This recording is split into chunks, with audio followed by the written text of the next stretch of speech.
全球思想者的专业媒体，来自各大智库、顶级媒体评论简报，由6度团队整理而成。中国正在与人工智能灾难调情。外交事务，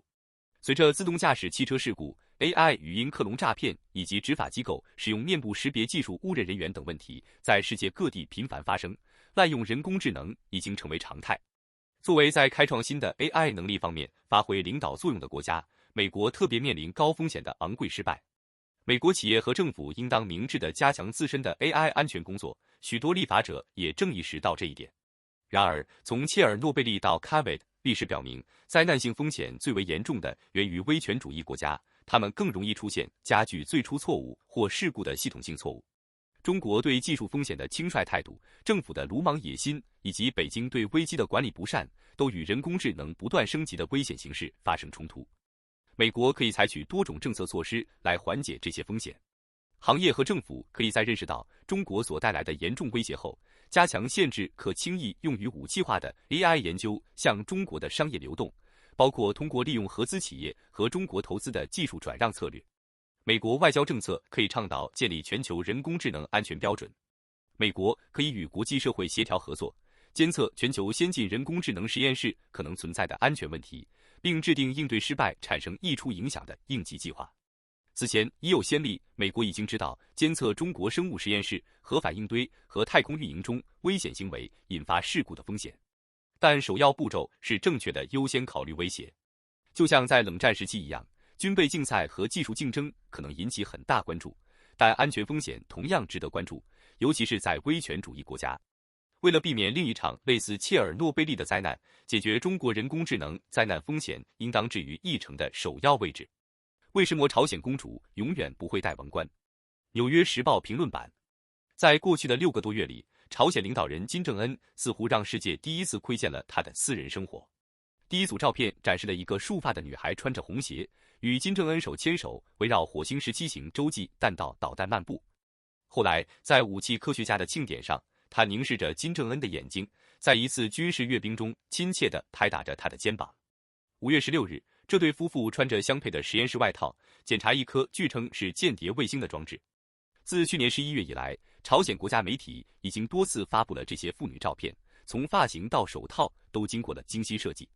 尽管没有一张照片可以独立验证，但分析人士认为这些照片证实了金正恩的后代身份。自从疫情开始以来，朝鲜几乎与外界隔绝，但是该政权的宣传机器一直忙于制造摄影政治，引起了讨论、质疑和媒体关注。如今，朝鲜的例行导弹试验无法引起金正恩渴望的头条新闻，他似乎正在利用他女儿的全球明星力量。金委员长总是渴望获得关注，但他一直在失去关注的焦点。朝鲜研究所的金永洙说道，他指的是金正恩在2018年和2019年与唐纳德·特朗普总统会晤时曾主导世界媒体的情况。与他女儿的新照片让人们忽视了金正恩未能为他的人民提供足够的食物和能源的失败，并且根据洛伊国际研究所的金秀的说法，让国际社会无法专注于解决该国核能力的长期解决方案。我们对这个女孩了解多少？根据韩国情报部门的消息，她的名字叫朱爱，大约10岁，可能是领导人的中间孩子，而且她小时候曾被美国篮球明星丹尼斯·罗德曼抱过。除此之外，大部分都是猜测。在关注朝鲜的观察家中，一个常见的争论是他是否是继承人。一些迹象表明是的。朝鲜政权长期以来一直沉迷于领导人周围的个人崇拜，以此作为朝鲜领导人的个人崇拜的一部分。朱爱与金正恩的亲密照片可以被视为官方认可。继任者还应该是前任的体现，精通政权的军事至上思想。这些照片显然表明了这一点。朱爱的世袭权也得到了几十年来流淌在家族血脉中的光荣革命之血的加强，正如1988年一份有关他祖父金正日合法性的兰德报告所述。今年2月，朝鲜电视台强调了他与白头山血统的直接联系，称他的祖父在朝鲜半岛最高的山上出生，播放了领导人心爱的孩子的白马的画面。朝鲜国家媒体之前曾经发布过金正恩骑着白马在白头山周围的照片。最近，自由亚洲电台报道称，朝鲜人被召唤更改名字，其中包括那些与以前的领导人同名的人。其他人指出，朱爱没有继承的机会。在一个隐藏着各种议程的国家里，历史和现实事件预示着他的目的和命运。这种思路认为，该国和王朝根深蒂固的父权传统和性别不平等将是不可动摇的。从朝鲜的创始人金日成到金正日，再到现在的金正恩，朝鲜的权力被有意地传承给儿子。三代领导人每个人都被宣布为最高领袖，并按照朝鲜独特的公式统治着朝鲜，以其为核心的体制。所谓的主体思想，将社会视为一个由中心伟大的领袖作为核心，周围是党和人民的有着共同命运的社群。金元洪在2014年的报告《朝鲜妇女更深入地了解日常生活》中写道：当然，核心就是家庭的头领及家族的族长。几百年来，朝鲜的习俗规定长子为继承人。金正恩作为最小的儿子，在他的父亲拒绝了他的2个兄弟之后才被任命。而根据韩国国家情报院的消息，据信金正恩至少有1个儿子及他的哥哥，还有一个性别不为公众所知的第3个孩子。韩国的前情报机构高级特工顾海宇表示，朝鲜正在经历性别的变革之风，但他仍然期望一位男性居于高位。朝鲜的性别壁垒在朝鲜明显可见，现在比2战后朝鲜成立时更加明显。为了建立他的帝国，金日成推崇平等权利，以激发妇女对经济和社会的贡献。一项法律赋予妇女选举和竞选权，并成立了朝鲜妇女联盟。但在1990年代，朝鲜在经济危机和致命饥荒下崩溃，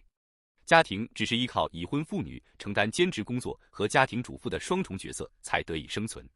根据联合国朝鲜人权问题特别报告员所说，广泛存在的性别刻板印象是对妇女歧视的根本原因。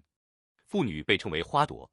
妇女的外貌、服装、发型甚至化妆受到国家的控制。伊丽莎白·萨尔蒙在她的2月报告中写道，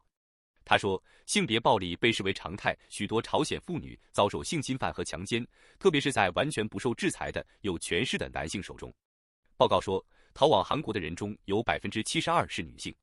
一些曾经是建筑师和医生的10几名女性叛逃者告诉我，尽管她们只能卖废铁或在首尔的公共澡堂工作，但她们更快乐，得到更公正的对待。早在朱爱之前，金氏政权就将精英妇女打造成政治象征。在20世纪70年代，金正日的祖母康万书和母亲金正淑在杂志《朝鲜妇女》上被塑造为榜样。康氏通过流行歌曲、酒店和高档商品，用商品化妇女的形象来激励女性。金正淑在孤儿院和医院开展活动，他通过商业机构向穷人提供援助。康万书和金正淑的宣传和朱爱的登场都是为了达到相同的目的，巩固金氏政权的合法性。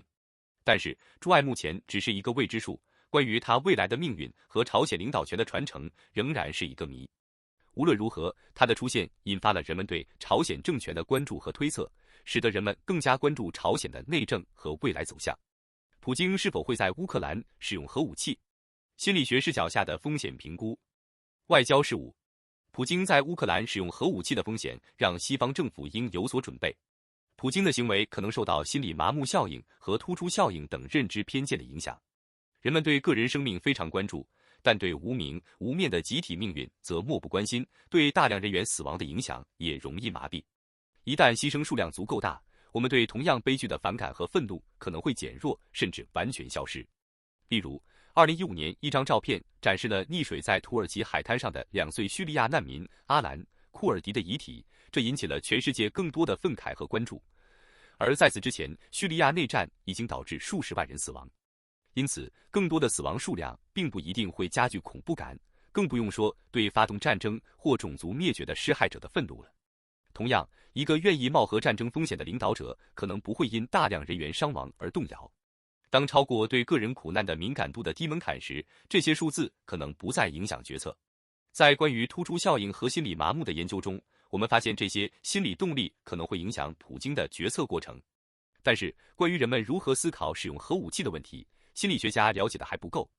了解这个问题的经验证据很难获取。许多公共意见调查曾测量美国人使用核武器的支持率。然而，这些调查通常未提及领导人在现实生活中可能面临的抉择，比如冒着美国士兵生命的风险进行核打击，以换取杀害大量外国平民的利益。这正是美国总统哈里 ·S· 布鲁门在1945年对广岛和长崎进行核轰炸的决策核心所在。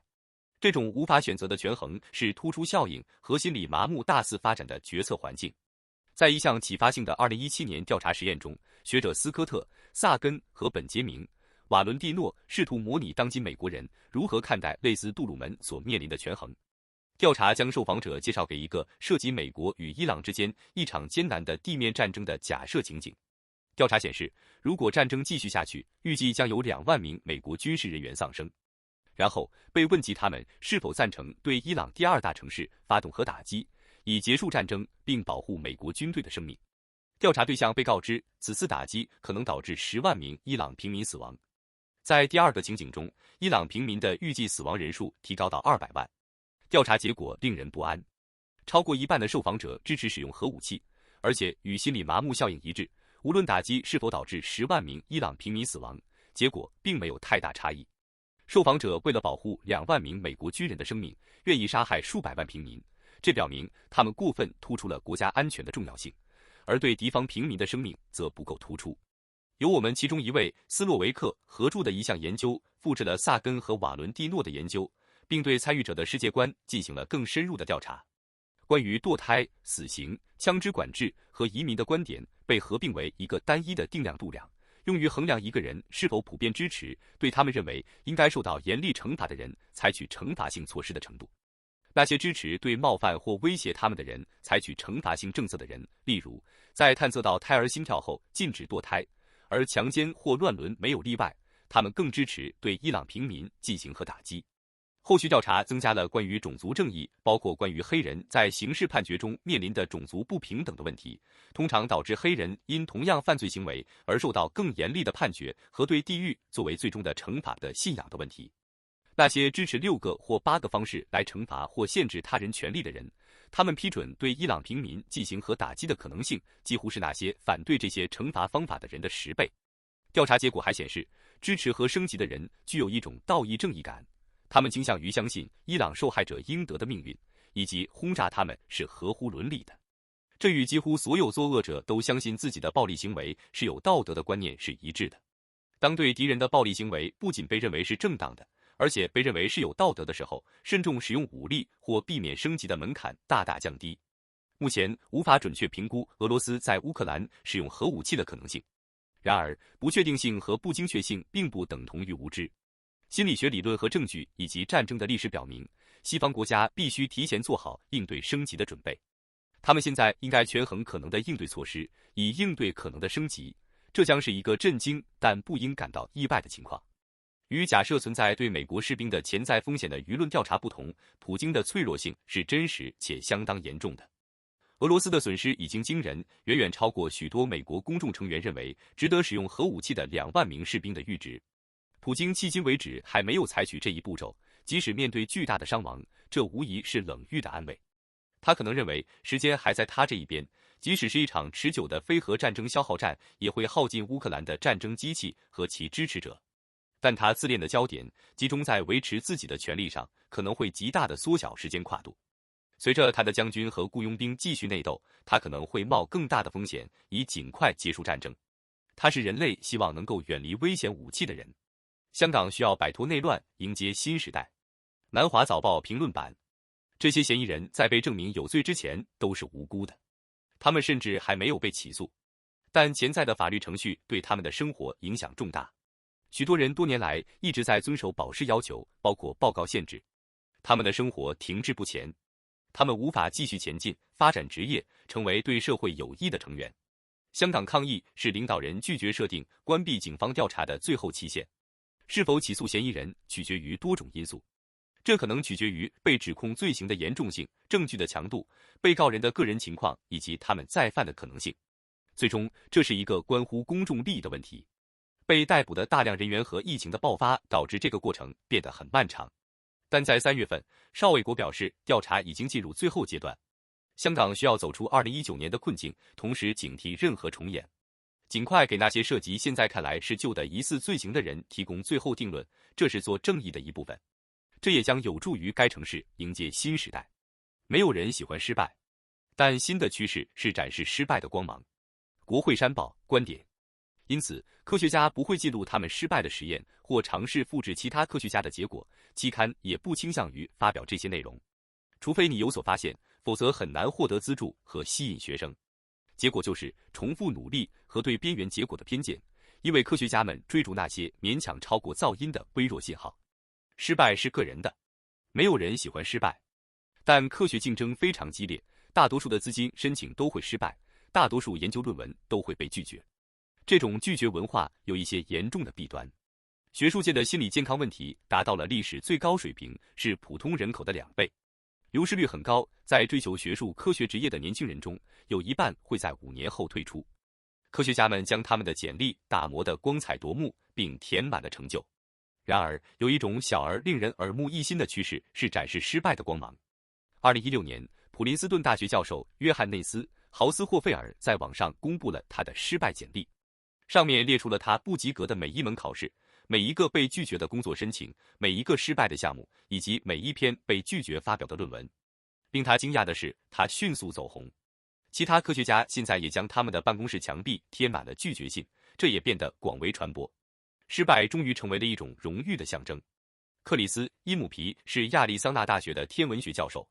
他在观测宇宙学和教育方面发表了数百篇研究论文，并撰写了关于黑洞、太空旅行的未来、向佛教僧侣教授宇宙学、外行星、宇宙的起源以及宇宙的终结的畅销书籍。他的大规模在线公开课已经有超过40万人参与。谢谢收看评论简报，请通过6dobrief.com订阅。